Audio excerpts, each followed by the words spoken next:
maamulka macallimiinta ardayda waalidiinta iyo marti sharafta dhamaantiin waxaan idinku salaamayaa salaanta islaamka assalaamu calaykum waraxmatullaahi tacaala wabarakaatuh salaanka dib waxaan rabaa inaan halkaan aan ugu hambaliyeeyo guusha ay gaareen ardayda sanadkan ka qalin jabinaysa dugsiga hoose dhexe iyo sare ee Xalane waxaan mar walba idin balan qaadaynaa hadii aan nahay dhalinyarada ururka Danwadaag inaan garabkiina nahnay marar fara badan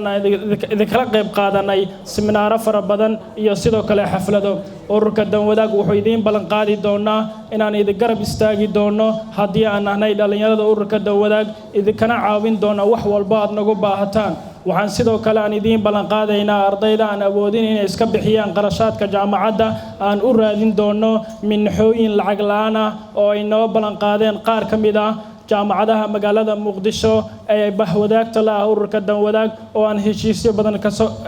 badan soo kala saxiixanay ugu dambeyn mar rabo inaan halkan hadalkayga aan sii dheereeyo maadaama waqtigu aad noo kulaalayo waxaan mar kale iyo mar saddexaad baan u hambaliyeenayaa dhammaan ardayda sanadkan ka qalin jabinaysa dufcadii 11aad ee iskuulka Xalane waxaan idin leenahay sii wada dadaalkiina waxaad ka soo gudubteen heerka waxbarasho ee qaybta dhexe waxaadna u gudbi doontaan qaybta sare oo idinka baahan yahay inaad dadaal fara badan aad sameysaan waan idinku dhiirigelinaynaa mar walba waxaan idin leenahay ilaahayna idin barakeeyo